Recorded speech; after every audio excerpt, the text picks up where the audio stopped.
युग और मन्नत की कहानी एपिसोड 107। बजाज मेंशन। सुबह का वक्त 6 बजे। युग सोकर उठा तो उसके साथ ही मन्नत भी उठी।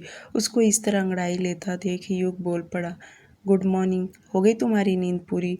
मन्नत युग की आवाज़ सुन पहले मुस्कुराई, फिर पूरी तरह आंखें खोल उसे देख उसके होठों पर हल्का किस की और अपनी उंगलियों से उसके बालों में फेरते हुए प्यार से बोली, वेरी वेरी गुड मॉर्निंग युग। सोने की वजह से मन्नत का नाइट गाउन इधर उधर हो गया था, जो कि वह ठीक करने लगी, पर वह उठी नहीं। वह अभी भी युग के ऊपर ही लेटी हुई थी और अपने एक हाथ से अपने कपड़ों को ठीक कर रही थी। युग आगे बोला, आज इतना जल्दी उठकर कहाँ जाने का इरादा है तुम्हारा?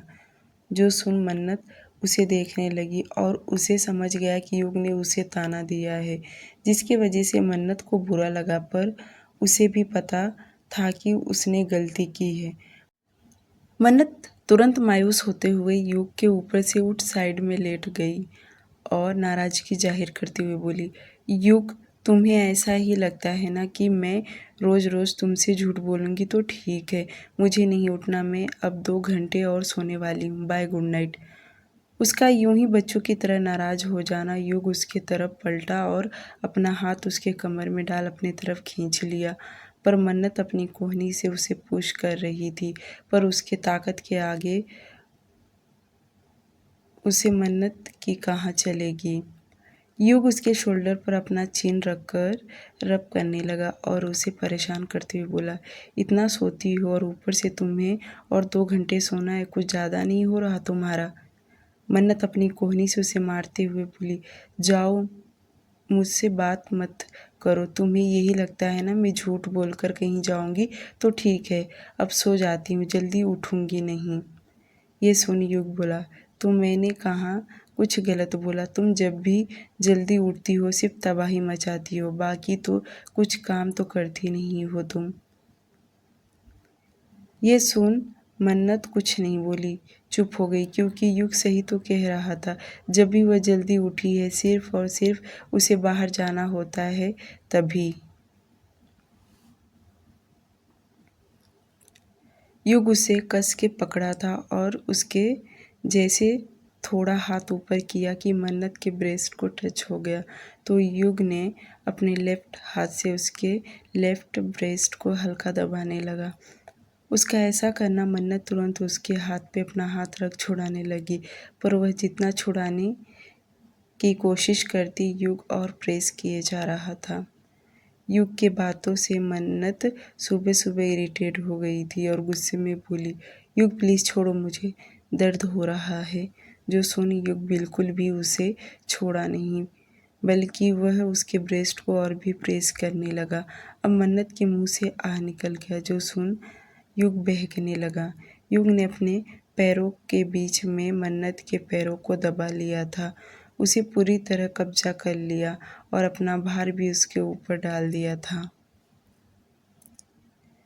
मन्नत दबी हुई आवाज़ में बोली, युग प्लीज़, मुझे दर्द हो रहा है, छोड़ो प्लीज़, सच में बहुत दर्द हो रहा है, मर जाऊंगी। उसके मुंह से लास्ट वाली लाइन सुनकर युग ने उसे छोड़ दिया और उसकी आंखों में देखते हुए बोला, ऐसे कैसे तुम मर जाओगी? तुम्हारी मौत को भी मुझसे परमिशन लेना पड़ेगा। यह बोलते वक्त युग ने उसके नाइट गाउन का नोट खोल दिया। सुबह सुबह युग को ऐसा करता देख मन्नत उसके हाथ को पकड़ रोकते हुए बोली, युग यह क्या कर रहे हो? प्लीज़ सुबह सुबह नहीं। जो सुन युग टेढ़ा मुस्कुराया और बड़े प्यार से बोला, ट्राई तो करने दो, अगर तुम रेडी हो गई तो ठीक, अगर नहीं हुई तो कोई बात नहीं। इतना बोल युग तुरंत उसके होठों पर अपने होठ रख किस करने लगा। मन्नत उसे रोकती रही, पर वह रुका नहीं। युग ने अपने दोनों हाथों से उसके हाथों को ऊपर करके ब्लॉक कर दिया। अब क्या ही था, 5 मिनट तक ही उसे किस करता रहा। उसके बाद मन्नत भी उसके किस का रिस्पॉन्स देने लगी। जब दोनों पैशनेट किस करने लगे तब मन्नत का एक हाथ युग के बालों में तो दूसरे उसके शोल्डर पर। वहीं युग का भी मन्नत के शरीर पर हाथ फेरने लगा। अब दोनों का सलाइवा आपस में मिक्स हो गया था। दोनों भूखे शेर की तरह एक दूसरे पर टूट पड़े थे। ऐसे ही सिलसिला 20 मिनट तक चलता रहा। अब युग उसके होठों को छोड़ उसके गर्दन पर किस करने लगा और एक हाथ धीरे धीरे नीचे की तरफ बढ़ाया। मन्नत ने बिल्कुल भी उसे नहीं रोकी। वहीं युग ने पहले तो उसके ब्राउन कलर का नाइट गाउन श्रग उतार दिया। उसके बाद उसके अंदर जो उसने शॉर्ट गाउन पहनी थी वह भी निकाल दिया। अब मन्नत ब्रा और पेंटी पर थी। ठंडी के वजह से मौसम ठंडा था पर युग अब वापस उसे किस करने लगा जिससे दोनों की हीट काफ़ी ज़्यादा बढ़ गया। युग किस करने के बाद साथ साथ अपना हाथ उसकी पूरी बॉडी पर फेर रहा था और उसके गर्दन पर जहाँ तहाँ किस और बाइट करने लगा और दोनों हाथों से उसके ब्रेस्ट को पकड़ हल्का हल्का प्रेस भी करने लगा जिससे मन्नत और भी बेकाबू होने लगी। युग अब किस करना स्लो कर दिया और अपना एक हाथ उसके मुलायम पार्ट को धीरे धीरे सहलाने लगा जिससे मन्नत एकदम बेकाबू हो गई थी और वह अपने दोनों हाथ युग के चेहरे को पकड़ रखी थी और वह भी पूरा उसके किस का साथ दे रही थी, बल्कि वह भी उसे बाइट करने लगी। युग धीरे धीरे उसे सहलाता रहा। करीब 15 मिनट तक वैसे किया। अब उसकी उंगलियों में महसूस हुआ। वह तुरंत अपनी उंगली बाहर निकाल लिया और जब युग अपनी उंगली बाहर निकाल लिया अपना चेहरा ऊपर उठाकर मन्नत की तरफ देखने लगा जो नशीली आंखों से युग को देख रही थी। मन्नत को कंट्रोल नहीं हो रहा था। उसे लगा अब युग उसके साथ इंटीमेट होगा क्योंकि दोनों का हाल एक जैसा ही था। युग अपने हाथ से उसके गाल पर थपथपाते हुए बोला, चलो अब उठ जाओ, जाकर जल्दी फ्रेश हो जाओ।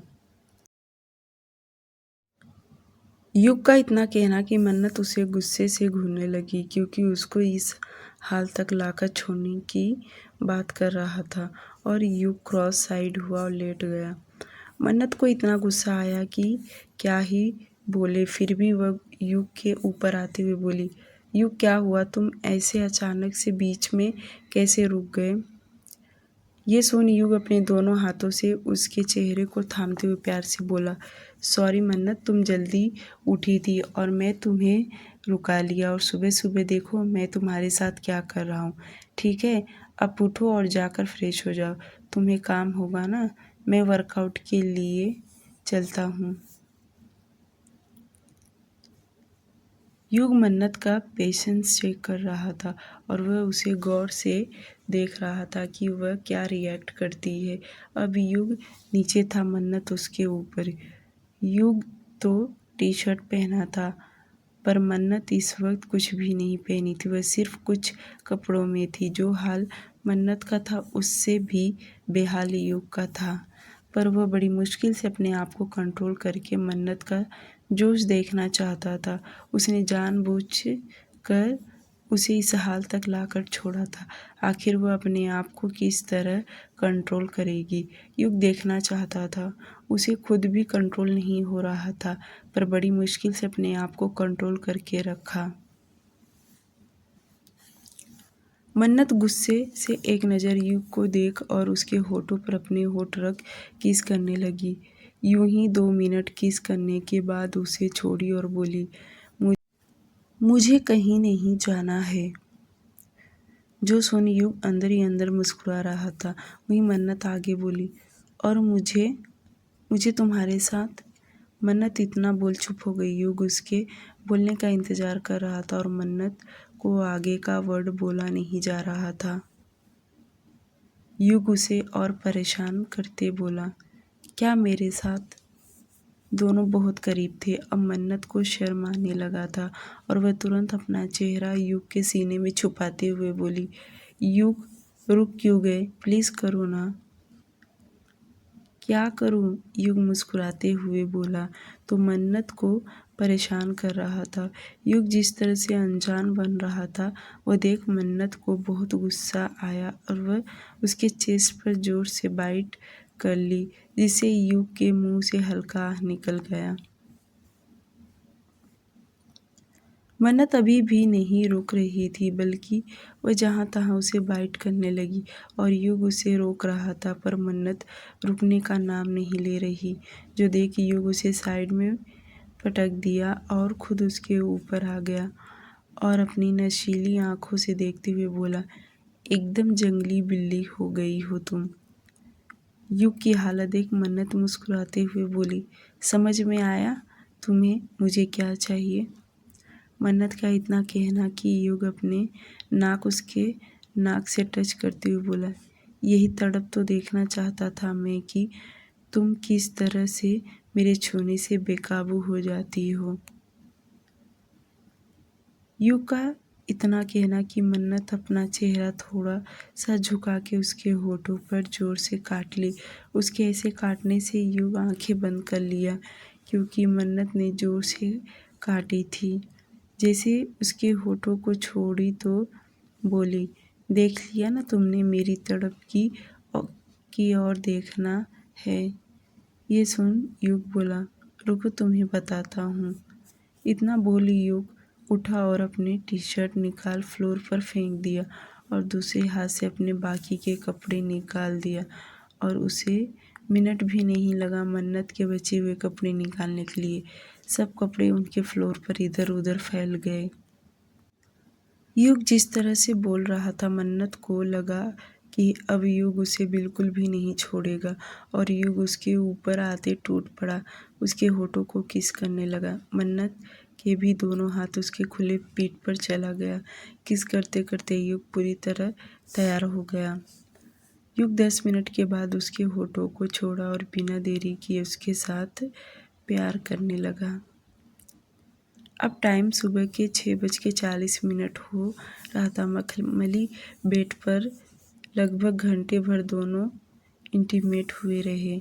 युग भी उसके बगल में लेट गया और उसे बाहों में ले उसके फोरहेड पर किस किया और साथ में ये भी बोला, सॉरी तुम्हें सुबह सुबह थका दिया। युग इतना बोल मुस्कुराया और मन्नत शर्म से उसके सीने में दुबक के सो गई। युग उसके कान में फुसफुसाते हुए बोला, 1 घंटा और सोते हैं, उसके बाद शावर लेंगे। थकने की वजह से दोनों को नींद आ गया। बिना कपड़ों के ब्लैंकेट के अंदर दोनों इसी के साथ चिपक के सो गए। 8:55 पर दोनों सोकर उठे। पहले तो युग उठा और उसने मन्नत को भी उठाया, पर मन्नत उठ नहीं रही थी। पर युग उसे बोला कि दिन में उसे टाइम है सोने के लिए, तो अभी उठ जाए। जो सुनकर मन्नत भी उठ गई और युग उसे गोद में उठाकर वॉशरूम में लेकर गया। आज दोनों साथ में शावर लिए और बाकी देर तक वे दोनों शावर के नीचे ही खड़े थे। ऊपर से गर्म पानी उनके शरीर पर गिर रहा था। वॉशरूम से बाहर आने के बाद युग ने अपने और मन्नत के कपड़े जो फ्लोर पर गिरे थे वो उठाकर साइड में रख दिया, क्योंकि उनके कमरे से बाहर निकलने के बाद हाउसकीपिंग आकर उनका कमरा क्लीन करती है। वॉशरूम से बाहर आने के बाद दोनों क्लोसेट में जाकर अपने अपने कपड़े पहन उसके बाद ड्रेसिंग टेबल के सामने आकर दोनों खड़े हुए। मन्नत ने हमेशा की तरह हल्का मेकअप कर ली, वहीं युग अपने बिजनेस सूट पहन लिया। अब टाइम 9:35 हो गया था। नीचे सभी लोग ब्रेकफास्ट करने लगे थे। वे लोग युग और मन्नत का वेट नहीं किया, क्योंकि युग जब भी कमरे में होता है तो कोई उसे डिस्टर्ब नहीं करता। ये तो उनके घर का रूल था और शादीशुदा जोड़ा है, इसलिए तो कोई उन्हें परेशान नहीं कर सकता। थोड़ी देर के बाद वे दोनों नीचे आए और अभी भी सभी लोग ब्रेकफास्ट कर रहे थे और यह दोनों भी उन लोगों को ज्वाइन कर लिया। दूसरी तरफ मयंक का ऑफिस। मयंक जल्दी उठा और रेडी होकर ऑफिस आ गया था। हर रोज वह जल्दी ही उठ जाया करता था और रात को भी उसे नींद नहीं आता, तो हर रोज वह शराब पीना चालू कर दिया था ताकि उसे नींद आ सके और धीरे धीरे उसके शरीर को शराब की लत लगने लगा। अब तो बिना शराब पिए उसे नींद नहीं आता। ना कोई उसे रोकने वाला था और ना ही कोई उसे समझाने वाला। वह हर रोज भी जी भर के शराब पीता था ताकि चैन से सो सके। जितना भी अपने आप को काम करने में बिजी रखना चाहता था पर रख नहीं पाता। उसे हर वक्त पीहू की याद सताया करती थी। मयंक अपने कैबिन में बैठा हुआ पीहू के बारे में सोच ही रहा था। उसकी आंखों में नमी थी और वह खुद से अकेले में बात कर रहा था, जो कि इस वक्त कोई सुनने वाला नहीं था। इंसान ही इंसान की दवा है और मेरी दवा तुम हो पीहू, सिर्फ और सिर्फ तुम हो। बहुत बुरा वक्त चल रहा है मेरा, कल सब कुछ ठीक होगा यही सोच कर दिन काट रहा हूँ। बस एक बार तुम मुझे मिल जाओ, सिर्फ एक बार। दोपहर का वक्त, मयंक का ऑफिस। दोपहर में मयंक मन लगाकर काम कर रहा था। इसी दरमियान उसका मोबाइल रिंग किया। मयंक ने झट से मोबाइल की तरफ देखा तो यह कॉल रघु का था। रघु का कॉल देख मयंक के होठों पर मुस्कुराहट बिखर गया, क्योंकि हर दफ़ा वह खुद उसे कॉल किया करता था और आज पहली बार रघु उसे सामने से कॉल किया है। और उसका कॉल देख मयंक की उम्मीदें जाग गई। मयंक कॉल रिसीव करते उसके मुंह से पहले यही शब्द निकला, बोलिए रघु भाई, क्या खबर सुनाने वाले हैं? आज आप ज़रूर खुशखबरी देने वाले हैं। मयंक ने ना हेलो हाय किया बल्कि वह अपने ही किस्से सुनाने लगा, जो सुन कॉल के दूसरी ओर से रघु बोला, मयंक तुम बहुत ज़्यादा सोच लेते हो, मैं कोई ऐसी खुशखबरी नहीं देने वाला हूँ, पहले तुम मेरी बात ध्यान से सुनो। रघु का इतना कहना कि मयंक तुरंत मायूस हो गया और एकदम स्लो आवाज़ में बोला, फिर आप क्या बताने वाले हैं? रघु बोलना स्टार्ट किया, देखो मयंक, हमने मुंबई में पहले ही तुम्हारी गर्लफ्रेंड और उसकी फैमिली को ढूंढना स्टार्ट किया। जहाँ पर वे लोगों का नामो निशान नहीं मिला, उसके बाद हमने पूरे महाराष्ट्र में ढूंढना चालू किया। जहाँ पर वे लोग नहीं मिले, उसके बाद हमने बड़ी बड़ी सिटी में ढूंढना स्टार्ट किया, जैसे दिल्ली, बेंगलुरु, चेन्नई, ऐसे 3-4 सिटी हमने ढूंढा जहाँ पर वे लोग वहाँ पर भी नहीं मिले। ऐसा पहली बार हो रहा है कि मुझे किसी को ढूंढने में इतना वक्त लग रहा है। हमारे आदमी अपने काम में लगे हुए हैं, फिर भी उनका कुछ भी खबर नहीं मिल पा रहा। बहुत आश्चर्य की बात है। फिर भी मैं और मेरी टीम काम कर रही है। ये बताने के लिए मैंने तुम्हें कॉल किया था कि हमें और टाइम लगेगा। मयंक अब कुछ भी बोल नहीं रहा था, वह सिर्फ और सिर्फ रघु की बातें ध्यान से सुन रहा था। उसकी सारी उम्मीदों पर पानी फिर गया। कुछ पल पहले जो रघु का कॉल देखकर इतना एक्साइटमेंट हो गया था, अब उसका चेहरा पूरी तरह उतर गया। उसकी रोज उम्मीदें टूटने लगी थी, फिर भी उसे जोड़ता था फिर टूट जाता। यह सिलसिला अब लगभग 2 महीने हो चला रहा था। पीहू को मुंबई से गए 2 महीने होने को आ गए। इन 2 महीनों में मयंक ने बहुत बुरे वक्त निकाला। यह 2 महीने उसके लिए 2 साल के बराबर कट रहा। वह मर मर के जी रहा था। पीहू के जाते ही उसे तुरंत रियलाइज हो गया कि वह उसके बिना कुछ भी नहीं है।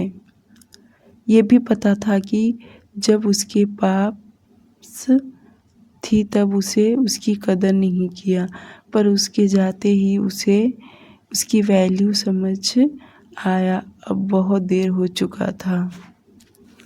मयंक कुछ बोल नहीं रहा था, जो देख रघु ने कॉल काट दिया और मयंक ने अपना मोबाइल टेबल पर रख अपना सिर चेयर से टिकाकर सीलिंग को देखने लगा। उसकी आंखों में इस वक्त कई गम, कई परेशानियां दिख रही थी।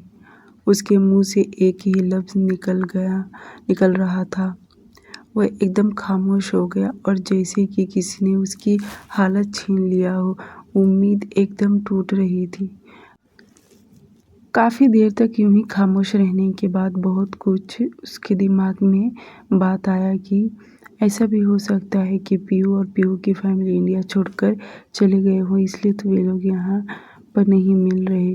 दिमाग में तरह तरह के उसके सवाल आ रहे थे, पर उसके सवालों का जवाब नहीं मिल पा रहा और इसी की तरफ वो बहुत देर तक खामोश बैठा रहा। दूसरी तरफ मेहता इंटरप्राइजेज रेहान अपने ऑफिस में बैठा काम कर रहा था कि तभी उसे अभय का कॉल आया और अभय का कॉल देखकर रेहान तुरंत कॉल रिसीव करते हुए हेलो बोला। कॉल के दूसरी ओर से अभय बोला, रेहान सुन, पार्टी कहाँ रखूँ, घर पर या होटल? अभय का इतना कहना कि रेहान पहले तो मुस्कुरा दिया, फिर आगे बोला, तुझे जो जगह बेस्ट लगे वहाँ पर तू पार्टी रख दे, मैं आने के लिए तैयार हूँ। रेहान का आवाज़ सुन मयंक बोला, तो मैं ये पार्टी होटल में रख रहा हूँ क्योंकि घर मेरा इतना भी साफ़ सुथरा नहीं है। तुझे तो पता है मॉम डैड यहाँ पर है नहीं, तो घर का हालत कैसे हुआ है। और सभी धीरे धीरे घर वाले देखेंगे तो क्या ही सोचेंगे। अभय का इतना कहना कि रेहान को कुछ आइडिया आया और वह बोला, सुन मयंक, पार्टी तेरे घर पर ही रख। रेहान बोल ही रहा था कि अभय बीच में टोकते हुए बोला, क्यों? रेहान उसे समझाते हुए बोला, क्योंकि पार्टी तेरे घर पर रहेगा तो नैना तुझसे बात करेगी, कुछ न कुछ कमियां निकालेगी या वह तेरी मदद करेगी। और होटल में रहेगा तो मुझे नहीं लगता वह ज़्यादा किसी से मिल पाएगी। देखना वह साइड में जाकर कहीं बैठ जाएगी और देर रात तक वह ज़्यादा इग्नोर नहीं कर सकती। रेहान अभय को अच्छे से समझाया, जो कि अभय समझ गया और दोनों ऐसे ही 5 मिनट तक बातें किए। उसके बाद कॉल कट किया। ऐसे ही देखते देखते आज का दिन बीत गया। रेहान रोज की तरह अपने घर पर गया और बिना देरी किए बैठकर डिनर किए। जब वह कमरे में गया तो नैना के आने का इंतज़ार कर रहा था, क्योंकि नैना नारायण जी के कमरे में उन्हें दवाइयाँ देने लग जाती। रेहान इस वक्त अपना नाइटवेयर पहन कर बेड पर से बैठा था और उसके हाथ में मोबाइल था, जो कि वह युग को देख रहा था। ऐसे ही देखते देखते 5 मिनट के बाद नैना कमरे में आई और आते ही वो दरवाज़ा बंद कर कबर्ड के पास गई और उसने अपने नाइट कपड़े निकाल सीधे वॉशरूम में चली गई। उसने अपनी साड़ी चेंज की और नाइट वेयर गाउन पहन लिया और बिना रेहान की तरफ देखे वह बेड पर आ गई। वह से बेड पर बैठी रेहान की नज़र तो कब से उसी के ऊपर था, जब से वह कमरे में आई थी। वह सो पाती तब तक रेहान बोला, सुनो नैना, कल रेडी रहना। रेहान का इतना कहना कि नैना उसे गौर से देख रही थी। उसका तेज दिमाग दौड़ने लगा। उसे लगा कि कल ही तो रेहान उसके अपने फैमिली के पास मिलवाने के लिए ले गया था। वह बिना कुछ कहे उसे देख रही थी कि आगे वह क्या कहेगा। वहीं रेहान आगे बोला, कल अभय ने पार्टी रखा है, उसने मुझे और तुम्हें दोनों को इनवाइट किया है, तो तुम कल शाम को रेडी रहना। मैं जल्दी ऑफिस से आ जाऊंगा तो हम सीधे उसके घर जाएंगे और इस पार्टी में हमारे पुराने दोस्त भी आने वाले हैं। मैं तुम्हें उन सब से मिलवाना चाहता हूँ। रेहान जैसे अपनी बात ख़त्म किया कि नैना अजीब सा चेहरा बनाकर बोली, पर मुझे क्यों वहाँ आप लेकर जाएंगे? मुझे नहीं आना इस पार्टी में। नैना के मुंह से साफ साफ ना सुनकर रेहान बोला, मैं तुम्हें बता रहा हूँ कि हमें कल पार्टी में जाना है, जो तुम रेडी रहना। तुमसे परमिशन नहीं मांग रहा हूँ। अब समझ में आई तुम्हें मेरी बात? रेहान का सीधा सीधा ऑर्डर सुन नैना का बुरा लगा और वह अपने मन में कहने लगी, बहुत बुरे हैं आप, हमेशा अपना ही चलाते हैं। कुछ सोचकर नैना बेरुखी से बोली, तो क्या अब आपको अभय से कोई प्रॉब्लम नहीं है? मेरा मतलब जिस तरह से आपने मेरे और अभय के बारे में सोचा था, अब कोई दिक्कत नहीं है आपको? नैना उसे ताने देकर कह रही थी जो सुन रेहान को बुरा लगा, पर वह जानता है कि उसने बहुत बड़ी गलती किया है तो नैना तो ज़रूर उसे सुनाएगी और उसे सुनना भी पड़ेगा, क्योंकि एक वक्त था जब भी वे उसे सुन ना रहा था और नैना सुन रही थी। रात होने की वजह से रेहान उसका मूड ख़राब नहीं करना चाहता था, इसलिए वह जवाब नहीं दिया और चुप ही रहा। और उसकी इस तरह चुप देख नैना को और भी गुस्सा आने लगा। वह बड़बड़ाते हुए आगे बोली, दिखावे की दुनिया में लोगों को क्या क्या करना पड़ता है, इसी जुबान से गालियाँ भी दो और इसी जुबान से कदर भी करो। नैना आज कुछ ज़्यादा ही बोल रही थी और वहीं रेहान जो सोचा था कि उसे कुछ नहीं कहेगा, पर उसकी बातें सुन बोल पड़ा, क्या कहा तुमने? तुम मुझे लोगों में गिन रही हो? यहाँ तुम्हें और लोग दिखाई दे रहे हैं? हस्बैंड हूँ मैं तुम्हारा और तुम मेरी वाइफ हो, इसलिए तुम पर हक जता रहा हूँ, वरना रेहान मेहता किसी को अपने मुंह तक नहीं लगाता, जाकर पूछ लो किसी से भी। बाकी बातें तो दूर, रेहान के मुंह से वाइफ शब्द सुन नैना को उसे देखते ही रह गई, क्योंकि पहली बार रेहान ने उसे अपनी वाइफ कहा था, नहीं तो हमेशा वह उसे अलग ही नज़र से देखता आया है। नैना उसे जो कुछ सुनाने को सोच रही थी कि उसके मुंह से वाइफ सुनकर वह चुप हो गई और उसे अब आगे बोलने का कोई शब्द नहीं मिल रहा था। और रेहान ने ज़्यादा गौर नहीं किया कि उसने अभी अभी क्या बोला। नैना को चुप देख रेहान बोला, अब ऐसे मत देखो, सो जाओ। रेहान के मुंह से वाइफ शब्द सुनकर नैना के दिल धक धक करने लगा और वह तुरंत झुककर अपने तरफ से लाइट बंद कर दी और बेड पर बैठे धीरे से लेट गई। रेहान के तरफ का लाइट अभी भी चालू था और नैना दूसरी ओर मुंह करके सोने की कोशिश करने लगी, पर अब उसे कहाँ नींद आने वाला। वहीं रेहान भी बेड पर लेटा, पर उसका चेहरा नैना की तरफ था और नैना का पीठ रेहान की तरफ। देखा जाए तो एक कमरे में एक बेड पर दोनों सोए थे, पर उन दोनों के बीच में मीलों की दूरी थी। रेहान ने अभी भी अपने तरफ का लाइट बंद नहीं किया, बल्कि उसकी नज़र नैना के पीठ पर ही था, बल्कि बार बार और गौर से उसे देख रहा था। वहीं नैना को भी पता था कि रेहान सोया हुआ नहीं है, पर वह ऐसे ही धीरे धीरे दोनों कुछ न कुछ सोचते हुए कब सो गए पता ही नहीं चला।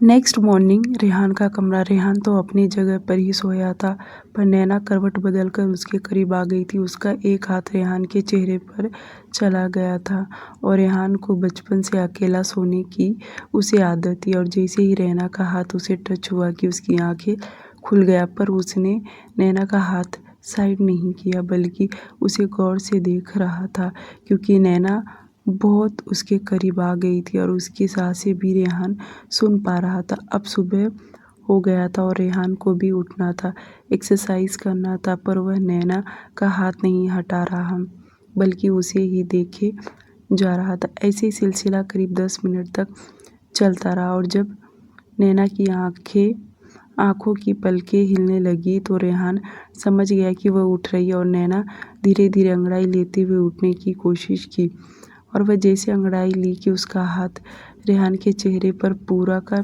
पूरा टच हो गया। नैना ने जैसे आंखें खोलकर देखी तो रेहान को देख वह हड़बड़ा के उठकर बैठ गई। वहीं रेहान अपनी आंखें बंद कर लिया था और नैना ने बेड की पूरी तरह देखी तो उसे समझ आया कि वह खुद रेहान के करीब आ गई है, और वह धीरे से सॉरी सॉरी बोलने लगी, जो कि रेहान सुन रहा था। और नैना बड़ी चालाकी से बेड पर से उठी और उसे लगा कि रेहान सोया हुआ है। वह जल्दी से वॉशरूम की तरफ भाग गई। उसके जाते ही रेहान आंखें खोल उसके इस हरकत पर छोटा ही सा ही सही, पर सुबह सुबह उसके चेहरे पर स्माइल आ गया। अब रेहान उठकर बैठ गया और वॉच में टाइम देखा तो वर्कआउट के लिए कमरे से बाहर निकला। उसे भी लेट हो गया था। डियर लिसनर, आज के लिए सिर्फ इतना ही। प्लीज़ इस स्टोरी को लाइक और चैनल को सब्सक्राइब करना मत भूलिएगा। आज 2 एपिसोड दे रही हूँ। Thank you so much.